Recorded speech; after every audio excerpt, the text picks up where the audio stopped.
Hey everybody, I'm back with another video just showing you some of the recent cards that I've picked up. And I just wanted to start off with the highlight of the lot, which is this 1957 Topps Brooks Robinson. This is his rookie year. So very young looking Brooks Robinson. He's probably about 18 years old when this photo was taken. Pretty cool card.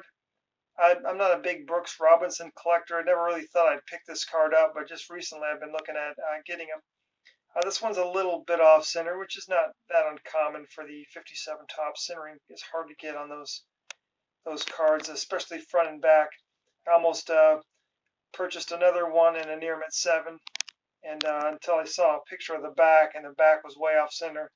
And even though this one is a little off left to right, the back of it is extremely well centered. So I like that this back was well centered. The one I looked at, the other one, it was almost miscut. It was still a near mint 7, but really tough to get that front and back centered. The reason that this card is so expensive is not because Brooks Robinson was such a great player. He was a great Hall of Famer. But there's a lot of other Hall of Fame rookies in that 57 set, notably his counterpart, Frank Robinson, who statistically is probably considered a superior ball player. But Frank Robinson's card is not as hard to get as this. Cards number 265 to 352 are considered to be, I don't know if you'd say short print, but they're just considered scarcer. So they're about twice the value. So the Brooks Robinson rookie card falls into that group at 328, and so it is a little bit more scarce and more expensive to buy. It wouldn't be a video without me showing the mandatory multiplayer card, and this is for the Al Kaline collection. Showing him there with Maxwell as well. Then 1960 Topps, Eddie Mathews All-Star in an excellent mint 6. Continue to work on that 1960 set. Then for my Gil Hodges collection, a nice managerial card from 65. Then a very colorful 1965 Topps Orlando Cepeda. I love the Giants cards from the 65 set, the way the purple background just accentuates the yellow of that pennant flag.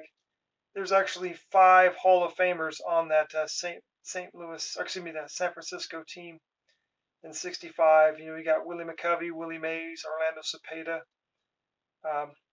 Then you've got pitchers Juan Marichal and Gaylord Perry all in that set. That's a pretty good team. Coming back here out of the 60s now into the 70s, you got a couple of peachy cards.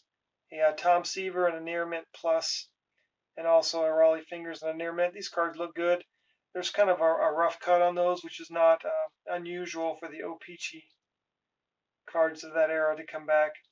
Just a little different card stock than the Topps variation. The backs are a different shade as well. Bundled these together with a larger group, so this other stuff is not exactly high quality or high value, but just fun stuff to collect and bundled up. 81 Fleer Willie Stargell. Couple of pieces for the Mike Schmidt collection. 86 O-Peachy Tattoos. Topps also did tattoos that year. Kind of homage to the 1971 Topps tattoos. Then Nestle. Late in the 80s, everybody was producing a baseball card. Any company that was worth its salt had its own little subset, and Nestle was no exception. This says it's hand cut. These cards came in panels of 3. Somebody took the liberty of cutting it out of that panel.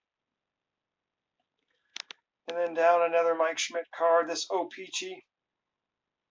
This was actually cut out of a box of O-Peachy, which traditionally, when you try to get cards from the 80s off the bottom of those box panels, they're pretty tough to get in decent grades, just because the boxes are all scraped up and smashed up, especially them stored over a period of time. A couple other items for the Nolan Ryan collection, 91 Post, and then the 92 Ultra. It's a cool looking card, just near mint to mint 8s on those. Then a couple little vintage football. Got this 1970 Topps Joe Namath. It's a super glossy, about the same size as the 69 Topps baseball glossies, which are pretty hard to come by. These are not hard to come by, but still kind of a picture of Joe Namath looking pretty dapper there. Broadway Joe. This is the card that the seller mistakenly didn't include in my order, and I got an extra Johnny Unitas out of it. And then over here, this card on the right, 86 Topps stickers. If you know 86 Topps, is Steve Young's rookie year. This is just an excellent five, but I literally paid less than $2 for that bundled together with another card. And then a couple other cards that I bought bundled together in this lot. A nice O-Pee-Chee, Carl Yastrzemski from 1972. This is an action card. Always love the in-action cards. Got this in a Topps and then got it in a Peachy now too. And then two just really weird purchases. I know, capital grading, right? Not exactly a pillar of the collector's community as far as trust and reliability. But I literally paid 99 cents for each of these cards. Two Hall of Famers, and it's from the Fleer update set. So a tough set, pretty popular set, probably more well known for the Puckett and Clemens and Dwight Gooden rookies. But there's quite a few Hall of Famers there that actually were traded. I think that might be Joe Morgan's last card. You know, if anything, for 99 cents, the cards are worth it themselves. And these are just, you know, the slab on this, it's you know, not overtly thick, but it does a good job of protecting the card, and it's in a little penny sleeve inside there. The fact that somebody would grade this Jim Minton is a joke, because look at that centering on the back of that. The front looks okay, a little off center on the front. The Joe Morgan actually fares a little better. You know, it would probably, you know, grade out maybe a 9. Maybe it would grade out a Jim Minton. Who knows? I don't see a lot of things wrong with that one. But just got those because, you know, for 99 cents, and I was already bundling shipping and handling, so it was no big deal. But just some cards that I picked up. And then one other update I wanted to show you here, my computer again.